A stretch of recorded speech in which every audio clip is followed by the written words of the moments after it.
បាទសូមគោរពជំរាបសួរពុកម៉ែបងប្អូនទាំងអស់គ្នាហើយថ្ងៃនេះពុកម៉ែបងប្អូនជួបជាមួយខ្ញុំបាទទៀតហើយដែលខ្ញុំតែងតែនិយាយអំពីរឿងចំនួនបញ្ហារវាងព្រំដែនកម្ពុជានិងព្រំដែនថៃផងដែរពុកម៉ែបងប្អូនហើយថ្ងៃនេះដែរគឺសាច់រឿងរបស់ខ្ញុំគឺខ្ញុំលើកយកនិយាយអំពីរឿងខាងរដ្ឋាភិបាលថៃនិងកងទ័ពថៃនឹងគឺមានអំណួតហេតុអីបានជាខ្ញុំនិយាយបែបនេះពុកម៉ែបងប្អូនដោយសារតែខ្ញុំនិយាយបែបនេះគឺខ្ញុំដឹងថាកងទ័ពថៃរដ្ឋាភិបាលថៃនឹងគឺតែងតែមានអំណួតទៅលើនៅវិស័យការពារជាតិរបស់គេពុកម៉ែបងប្អូនដូចជាគេមានអំណួតនៅក្នុងការធ្វើសឹកសង្គ្រាមពុកម៉ែបងប្អូនដោយសារដឹងស្រាប់ហើយថាប្រទេសថៃនឹងគឺជាប្រទេសយើងនិយាយជាភាសាសាមញ្ញថាជាប្រទេសដែលមានថវិកាជាតិច្រើនហើយđâyបានជាមានថវិកាជាតិច្រើនដោយសារតែប្រទេសថៃនេះគឺសម្បូរទៅដោយវិស័យសេដ្ឋកិច្ចហើយនឹងវិស័យឧស្សាហកម្មដែលមានបរទេសនឹងមកវិនិយោគនៅក្នុងប្រទេសថៃអញ្ចឹងហើយគឺធ្វើឲ្យប្រទេសថៃនឹងគឺមានភាពរីកចម្រើនផងដែរបងប្អូនដូច្នេះហើយគឺធ្វើឲ្យនៅក្នុងប្រទេសថៃនឹងគឺមានថវិកាច្រើនពេលដែលមានការវិនិយោគពីក្រៅប្រទេសមកអញ្ចឹងតម្លៃពន្ធដែលគេបានមកវិនិយោគនៅដែលបរទេសមកវិនិយោគនៅប្រទេសថៃនឹងតម្លៃពន្ធគឺយកដាក់ចូលនៅក្នុងថវិកាជាតិអញ្ចឹងហើយគឺធ្វើឲ្យថវិកាជាតិរបស់ប្រទេសថៃនឹងមានថវិកាច្រើនហើយថវិកាជាតិនឹងក៏បានឧបត្ថម្ភទៅលើក្រសួងវិស័យការពារជាតិរបស់ថៃផងដែរដូច្នេះហើយធ្វើឲ្យវិស័យការពារជាតិរបស់ថៃមានថវិកានឹងដើម្បីទិញនៅសព្វាវុធនិងអាវុធទំនើបដើម្បីទិញចូលនៅក្នុងវិស័យជួរទ័ពការពារជាតិថៃអញ្ចឹងហើយគឺធ្វើឲ្យថៃនឹងគឺមានអំណួតអួតអាងនៅក្នុងវិស័យកងទ័ពរបស់ប្រទេសថៃផងដែរដែលគេនៅពេលបច្ចុប្បន្ននេះក៏ថៃក៏មានចំនួនរ៉ាំរ៉ៃជាមួយប្រទេសកម្ពុជារបស់យើងដែរដែលគេតែងតែអួតអាងអំពីអាវុធធនធានរបស់គេដែលបង្ហាញពីកម្លាំងរបស់គេថាគេគឺមានភាពខ្លាំងនៅក្នុងវិស័យកងទ័ពរបស់គេផងដែរដែលគេសង្ឃឹមថាប្រសិនជាការឈ្លានពានរបស់គេនឹងបានសម្រេចគឺជាសង្ឃឹមថាគេអាចយកឈ្នះទៅលើកងទ័ពរបស់ប្រទេសកម្ពុជារបស់យើងផងដែរនេះគឺជាក្តីសង្ឃឹមដែលខ្ញុំវិភាគទៅគឺប្រហែលជាគេគិតបែបហ្នឹងពុកម៉ែបងប្អូនប្រហែលជាគេគិតថាគេពេលដែលគេធ្វើការប្រយុទ្ធបើសិនជាមានការផ្ទុះការប្រយុទ្ធគ្នាជាលើកទី2នេះគេនឹងឈ្នះនេះគឺខ្ញុំគិតថាគឺជាក្តីសង្ឃឹមរបស់គេដែលគេបង្ហាញភាពខ្លាំងក្លានៅវិស័យកងទ័ពរបស់គេផងដែរហើយគេមានអាវុធទំនើបដូចជាជើងអាកាសគេមានដូចជាយន្តហោះចម្បាំងផងដែរដូចជា F16 ដែលធ្លាប់បានទម្លាក់គ្រាប់មកលើទឹកដីដែនអធិបតេយ្យភាពដែលយើងធ្វើការប្រយុទ្ធគ្នាធ្វើសឹកសង្គ្រាមជាមួយគ្នាចម្បាំងជាមួយគ្នា5ថ្ងៃហ្នឹងគឺគេបានទម្លាក់គ្រាប់ច្រើនមែនទែនដែលយន្តហោះចម្បាំងរបស់គេនឹងគឺទម្លាក់មកលើប៉ះពាល់ដល់ប្រាសាទព្រះវិហារផងដែរពុកម៉ែបងប្អូនហើយក៏បានប៉ះពាល់ដល់វិស័យហេដ្ឋារចនាសម្ព័ន្ធនៅតំបន់ចំនួនផងដែរដែលស្ថិតនៅខេត្តឧត្តរមានជ័យនិងខេត្តព្រះវិហារផងដែរដែលជាតំបន់ចំនួនតំបន់ដែលប៉ះទង្គិចគ្នានៅព្រំដែនផងដែរពុកម៉ែបងប្អូនហើយក៏ធ្វើឲ្យសាលារៀនមន្ទីរពេទ្យអីគឺខ្ទេចខ្ទីអស់គ្មានសល់ទេពុកម៉ែបងប្អូនដោយសារតែ F16 យន្តហោះចម្បាំងថៃនឹងឯងពុកម៉ែបងប្អូនហើយគេក៏មានអាវុធទំនើបអត់សម័យជាច្រើនមកដែរសម្រាប់ប្រទេសថៃនេះគឺឃើញថាក្រោយពីចំនួនគ្នា5ថ្ងៃហ្នឹងគឺគេរំលងបានប្រហែលជាមួយខែមកឬថាព័ត៌មានថាខាងក្រសួងការពារជាតិថៃហ្នឹងស្នើទិញយន្តហោះ Gripen ហ្នឹងពីប្រទេសស៊ុយអែតផងដែរនេះគឺជាឬនៅក្នុងការគេធ្វើចុះព័ត៌មានរបស់ថៃផងដែរពុកម៉ែបងប្អូនហើយសម្រាប់ប្រទេសកម្ពុជាយើងគឺយើងដឹងស្រាប់ហើយប្រទេសកម្ពុជាគឺជាប្រទេសយើងគឺប្រទេសទុនខ្សោយពុកម៉ែបងប្អូនដោយសារតែយើងធ្លាប់មានសង្គ្រាមជោគជាំមកហើយសង្គ្រាមផ្ទៃក្នុងគ្នាឯងហ្នឹងគឺរ៉ាំរ៉ៃមែនទែនអញ្ចឹងហើយគឺធ្វើឲ្យប្រទេសកម្ពុជារបស់យើងគឺនៅមានភាពទុនខ្សោយពុកម៉ែបងប្អូនទាំងគ្នាគឺនៅតែមិនទាន់រីកចម្រើនអីដល់ថៃទេគឺយើងបើនិយាយប្រៀបធៀបគ្នាទាំងវិស័យសេដ្ឋកិច្ចទាំងវិស័យការពារជាតិគឺយើងនៅមិនទាន់អាចប្រៀបជាមួយនឹងប្រទេសថៃបានទេដោយសារតែយើងមានសង្គ្រាមរ៉ាំរ៉ៃច្រើនឆ្នាំពីសង្គ្រាមមួយទៅសង្គ្រាមមួយក៏ស សង្គ្រាមតៃខ្នងធ្វើចឹងហើយគឺធ្វើឲ្យប្រទេសកម្ពុជារបស់យើងគឺអត់មានភាពមិនទាន់រីកចម្រើនដូចថៃប្រហែលទេបងប្អូនយើងមិនទាន់អាចប្រៀបធៀបជាមួយនឹងប្រទេសថៃបានទេបងប្អូនចឹងហើយធ្វើឲ្យថៃហ្នឹងគេគឺបង្កើនក្តីសង្ឃឹមហ្នឹងគេចង់និយាយថាបើសិនជាមានការប៉ះទង្គិចគ្នាម្ដងទៀតគឺគេចង់វាយសន្ទ្រប់យកឲ្យទឹកដីខ្មែរហ្នឹងឲ្យច្រើនណាបងប្អូនគេគិតសង្ឃឹមថាគេនឹងឈ្នះយើងបងប្អូនប៉ុន្តែមានការអួតអាងផងដែរពីលោកមេភូមិភាគទី2ថៃគឺលោកប៊ុនស៊ីនផាត់ក្លាងហ្នឹងគាត់ធ្លាប់បោះសម្ដីថាមុនសង្គ្រាម5ថ្ងៃហ្នឹងគាត់និយាយថាបើសិនជាមានការប៉ះគ្នា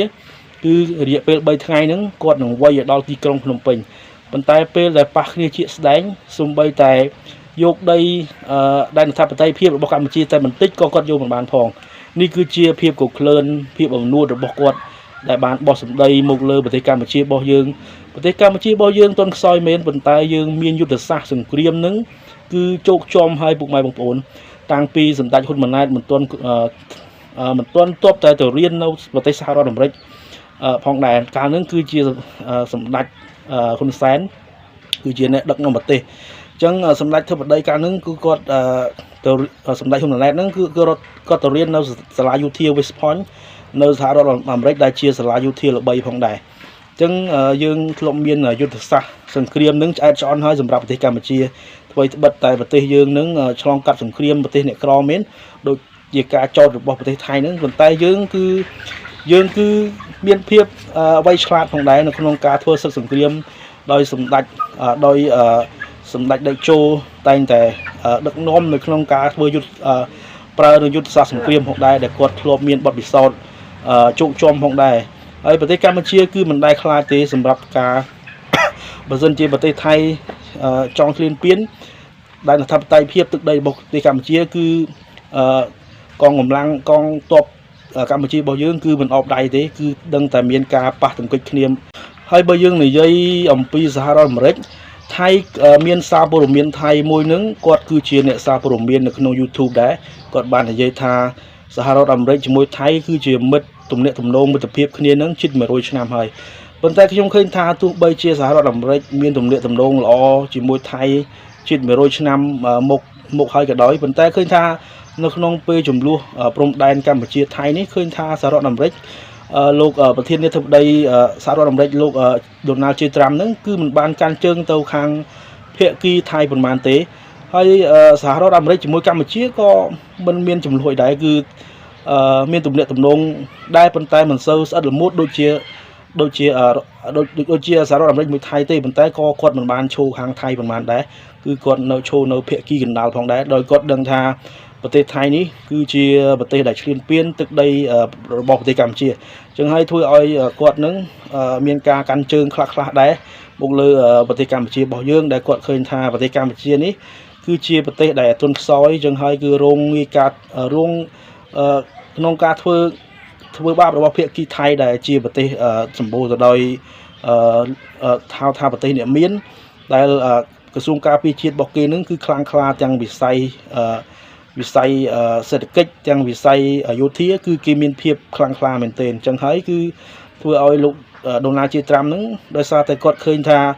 ថៃគឺជាអ្នកឈ្លានពានមែនអញ្ចឹងហើយក៏ធ្វើឲ្យគាត់ហ្នឹងគឺមានភាពកាន់ជើងមកលើប្រទេសកម្ពុជារបស់យើងផងដែរពុកម៉ែបងប្អូនដោយសារតែមានអ្នកសង្កេតការជាច្រើនដែលបានចុះទៅខាងខ្មែរ